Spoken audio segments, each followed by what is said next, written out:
जसं की प्रोटीन्समध्ये तुम्ही पनीर, सोयाबीन, टोफू, डाळ, अंड, चिया सीड्स आणि आल्मंड्स या गोष्टींचं प्रमाण जास्त ठेवणं गरजेचं आहे. तर फक्त व्यायामाने वजन कमी होत नसतं, तर त्यासोबत आपल्याला आहाराची जोडसुद्धा तितकीच खूप जास्त गरजेची असते. मग वजन कमी करण्यासाठी आहार किती घेतला पाहिजे? उदाहरणार्थ वजन वाढणे, डायबिटीज, ओबेसिटी, थायरॉइड यासारखे खूप भयंकर आजार आपल्या पाठीशी येत असतात. आता संपूर्ण आहार म्हणजे काय? तर आपल्या जेवणाची 100% प्लेट कशी असावी? तर आपल्या जेवणामध्ये 25% भाग हा भाकरीचा असावा, 25% डाळ असावी, 25% भाजी असावी आणि 25% ही रंगीबिरंगीत सलाद असावा. तर आणि मग हृदयविकार टाळण्यासाठी रोजच्या आहारात आणि जीवनशैलीत कोणते बदल आवश्यक आहेत? तसेच रोज सकाळी उठल्यावरती अर्धा तास उपाशीपोटी आपल्याला व्यायाम करायचा आहे. थायरॉइड आणि लठ्ठपणा यांना तुम्ही नक्कीच जुळे भाऊ असे म्हणू शकता. तर सोमवारी आपण मूग डाएट फॉलो करू शकतो. म्हणजे पूर्ण दिवस तुम्ही मुगाचेच पदार्थ बनवून खाऊ शकता. जसं की मुगाची भेळ आहे, मुगाचे डोसे आहेत, हिरव्या रंगाच्या भाज्यांच्या स्मूदी बनवा, वेगवेगळ्या रेसिपीज असतात. मॅडम, काही लोक वजन कमी करण्यासाठी गरम पाणी, मध आणि लिंबू यांचं मिश्रित पाणी पितात. तर याचा वजन कमी करण्यासाठी खरंच फायदा होतो का?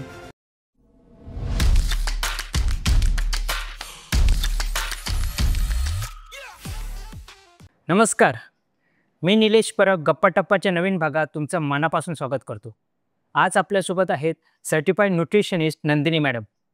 तर आज आपण त्यांच्याकडून आपल्या आहारात कोणत्या गोष्टी समाविष्ट कराव्यात, कोणत्या गोष्टी टाळाव्यात आणि वजन कमी करताना सर्वसामान्यपणे लोक कोणत्या चुका करतात या गोष्टी जाणून घेणार आहोत.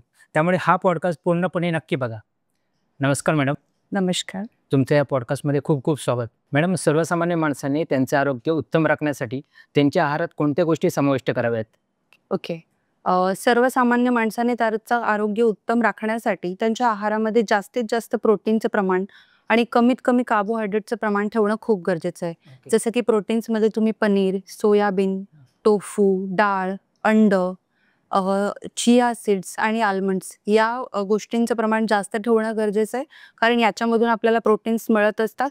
तसंच सगळे साखरेचे पदार्थ ज्याच्यामध्ये कार्बोहायड्रेटचं प्रमाण खूप जास्त असतं, ते पदार्थ आपल्याला कमी करणं गरजेचं आहे. तर सर्वसामान्य माणसाने आपल्या दैनंदिन जीवनामध्ये प्रोटीनचं प्रमाण जास्त ठेवणं गरजेचं आहे. तसंच कार्बोहायड्रेटचं प्रमाण हे कमी ठेवणं गरजेचं आहे. ओके. मॅडम, सर्वसामान्यपणे माणसं ज्यांना वजन कमी करायचे ते कोणत्या चुका करतात? ओके. आता आजकालच्या जनरेशनमध्ये लोकांना असं वाटत असतं, की आपण व्यायाम करूयात तर व्यायामाने वजन कमी होईल किंवा आजच्या जनरेशनला जिमची क्रेजसुद्धा खूप जास्त असते. तर त्यांना असं वाटतं, की आपण एक्सरसाइज करू तर एक्सरसाइजने खूप जास्त वजन आपलं कमी होऊ शकतं. तर काही कालांतरानंतर आपण जिममध्येच जर सोडून दिली, तर जसं आपलं पहिलं वजन आहे तसंच पुन्हा आपण त्या वजनावरती येत असतो. बरोबर.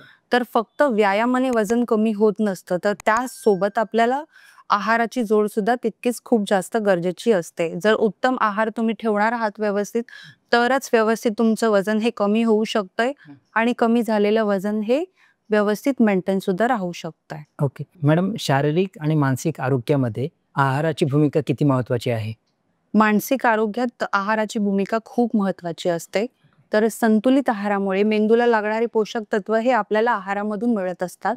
ज्यामुळे आपलं हॅपी हार्मोन सिक्रेशन होत असतं आणि हॅपी हार्मोन सिक्रेशन झाल्यामुळे मानसिक स्थितीही सुधारली जाते. तसंच ताणतणाव सुद्धा कमी होतो.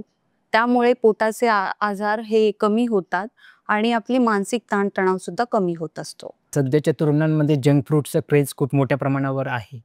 तर हे जंक फूड खाऊ नये किंवा ते खाल्ल्यामुळे काय दुष्परिणाम होतात? ओके. आजकालच्या जनरेशनला जंक फूडची क्रेज खूप वाढलेली आहे आणि आजकालच्या जंक फूडच्या क्रेज वाढल्यामुळे अनेक दुष्परिणाम होत असतात. जसे की उदाहरणार्थ वजन वाढणे, डायबिटीज, ओबेसिटी, थायरॉइड यासारखे खूप भयंकर आजार आपल्या पाठीशी येत असतात. तर यासाठी चांगला पर्याय म्हणजे असा आहे की ताज्या भाज्यांचा, फळांचा आणि पूर्ण धान्यांचा आहार आपल्या जेवणामध्ये असणं खूप गरजेचं आहे. तर स्वतःच्या घरी बनवलेलं अन्नपदार्थ तेच आपण खाऊ शकतोय, तो एक खूप चांगला पर्याय आहे. तसंच बाहेरचं पॅकेट फूड जे तळलेलं अन्नपदार्थ असतं ते आपण पूर्णपणे बंद करणं गरजेचं आहे. मॅडम, आजकाल आपण बघतो की डायबिटीसचं प्रमाण खूप वाढलंय. तर ज्यांना डायबिटीस आहे, त्यांचा आहार कसा असावा? डायबिटीस नियंत्रणात येण्यासाठी काय केलं पाहिजे? सो डायबिटीजमध्ये आपण कमी ग्लायसेमिक इंडेक्स असलेले पदार्थ, अन्नपदार्थांचा समावेश आपल्या जेवणामध्ये जास्त प्रमाणात करतो. सो डायबिटीज हा एक साखरेचा आजार आहे. त्यामुळे आपल्या अन्नपदार्थांमध्ये जास्त साखर असते. ते पदार्थ आपण कमी करतो. म्हणून सायंटिफिकली असं मानलं जातं, की आपण जे अन्नपदार्थ खातो त्यात साखर तयार होते, याला आपण मोजू शकतो. त्यालाच आपण ग्लायसेमिक इंडेक्स असं म्हणतो. ओके. सो जसं की ज्वारी, नाचणी, बाजरी आहे, ओट्स आहे, या सगळ्या पदार्थांमध्ये लो ग्लायसेमिक इंडेक्स आहे. म्हणून ते आपण आपल्या दैनंदिन जीवनात नक्की वापरू शकतो. आता मार्केटमध्ये मिळणारं ब्राउन राईस आहे, तर लोकांना काही वाटतं मार्केटमध्ये मिळणारा ब्राउन राईस हे लो ग्लायसेमिक इंडेक्स आहे. पण व्हाईट राईस आणि ब्राउन राईस या दोघांचे ग्लायसेमिक इंडेक्स जवळ-जवळ 60 ते 70 आहे. तसंच ॲपलमध्ये सुद्धा 32 ते 36 पर्यंत त्याचा ग्लायसेमिक इंडेक्स आहे. सो डायबिटीसच्या रुग्णांनी या सगळ्या गोष्टींचा व्यवस्थित विचार करून आपल्या अन्नपदार्थांमध्ये कोणत्या गोष्टींचं सेवन करायचंय, कोणत्या गोष्टी कमी करायच्या, याचा वापर नक्कीच केला पाहिजे. सो डायबिटीजमध्ये जे सॅलड्स असतं त्याच्यामध्ये तुम्ही गाजर, बीट आणि मका या तिन्ही गोष्टी अव्हॉइड करू शकतोय. यांना सोडून तुम्ही बाकी काहीही खाऊ शकताय. ओके. मॅडम, तुम्ही आता सांगितलंत की एवढ्या ग्लायसेमिक इंडेक्सचे पदार्थ नाही खाल्ले पाहिजेत. तर मग किती ग्लायसेमिक इंडेक्सचे पदार्थ लोकांनी खाल्ले पाहिजे? सो डायबिटीजमध्ये 50 पेक्षा कमी ग्लायसेमिक इंडेक्स असलेले अन्नपदार्थ आपण खाऊ शकतोय. तरच डायबिटीसचा पेशंट हे मधुमेहावरती नियंत्रण ठेवू शकतोय. ओके. मॅडम, डिलिव्हरीनंतर स्त्रियांनी त्यांच्या आहारामध्ये प्रामुख्याने कोणत्या गोष्टी समाविष्ट कराव्यात? ओके. डिलिव्हरीनंतर स्त्रिया स्वतःकडे दुर्लक्ष करून आपल्या बाळाकडे खूप लक्ष देतात. तर डिलिव्हरीमध्ये काय असतं, की खूप सारा ब्लड लॉस झाल्यामुळे स्त्रियांच्या शरीरातील आयर्न आणि कॅल्शियम हे मोठ्या प्रमाणात लॉस झालेलं असतं. तर बाळाला फिडिंगमधून जी पोषक तत्वे गरजेची असतात ती संतुलित आहारामधून मिळत असतात. तर स्त्रियांनी आपल्या रोजच्या आहारामध्ये फळे, दूध, दही, रागी, ताक, बदाम, हिरव्या भाज्या या सर्व गोष्टींचा समावेश करणं खूप गरजेचं आहे. तसेच तळलेले अन्नपदार्थ किंवा ज्या पदार्थांमध्ये जास्त साखर आहे व अत्यंत मसालेदार पदार्थ, हे अन्नपदार्थ टाळणे खूप गरजेचे आहे. मॅडम, संपूर्ण आहार म्हणजे काय आणि सामान्य माणसांनी हा कसा घ्यावा?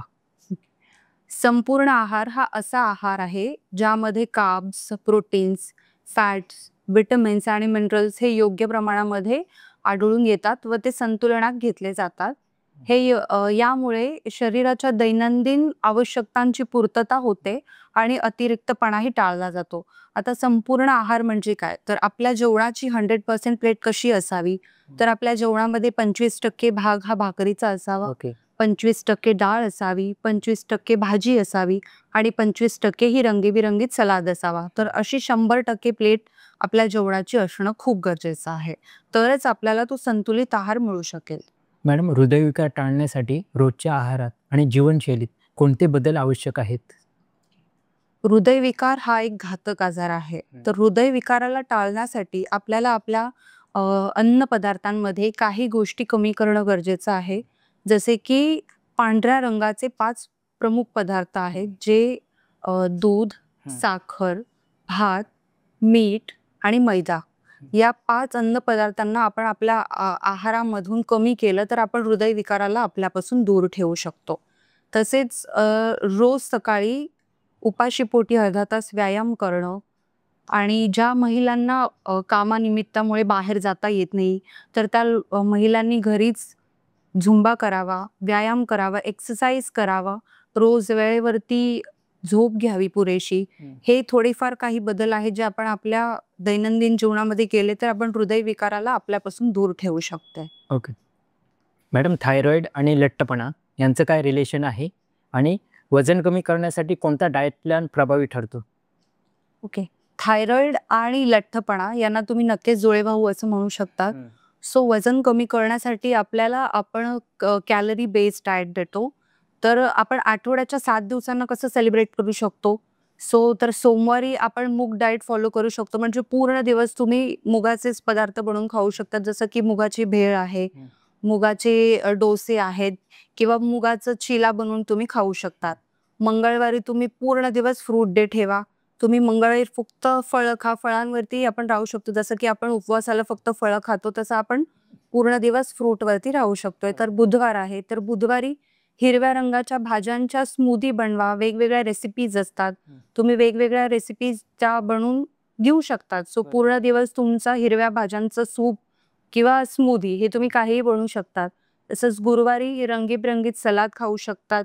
सलादमध्ये पण खूप वेगवेगळ्या गोष्टी आहेत ज्या तुम्ही इंटेक करू शकतात.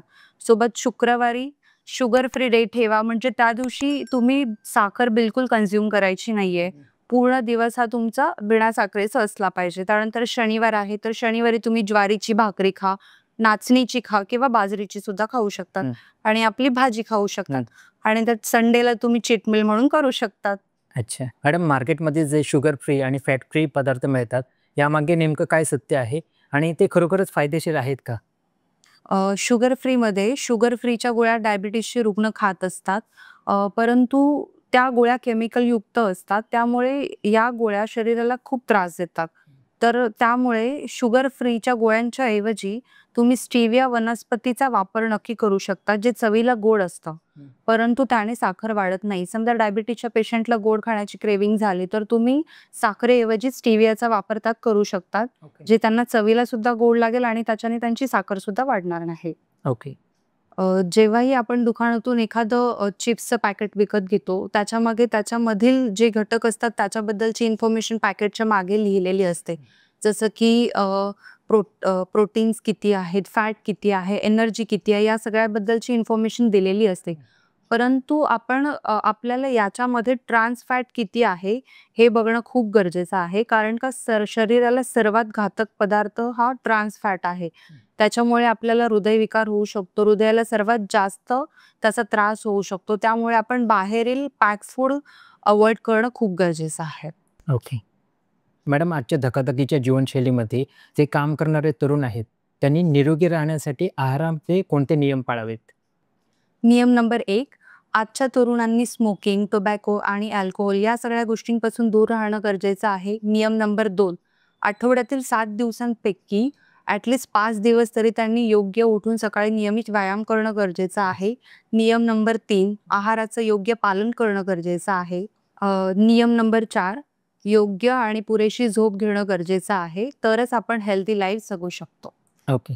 मॅडम, जे शिफ्टमध्ये काम करतात, तर त्यांची शिफ्ट चेंज होत असते. काही लोकांची रात्रीची शिफ्ट असते. मग त्यांनी हा डाएट प्लॅन कसा फॉलो करावा? नाईट शिफ्टवाले जे असतात, तर ते सकाळी आल्यानंतर त्यांनी त्यांची व्यवस्थित पुरेशी झोप घेणं गरजेचं आहे आणि जेव्हाही त्यांची झोप पूर्ण होईल, त्यानंतर उठून त्यांनी नियमित असा व्यायाम केला पाहिजे. मॅडम, आजकाल काही लोकं वजन कमी करण्यासाठी गरम पाणी, लिंबू आणि मध यांचं मिश्रित पाणी पितात. तर याचा खरंच फायदा होतो का?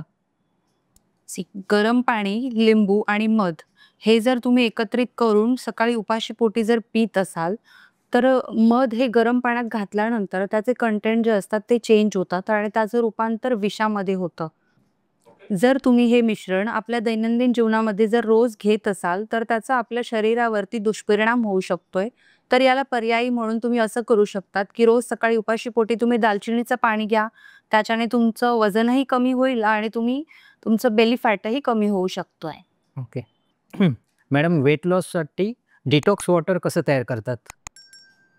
माझा ना एक ह्याचा छोटासा फॉर्म्युला आहे, सांगते. ABCS. A फॉर आलं, B for beet, C for गाजर आणि S फॉर सब्जा. ओके.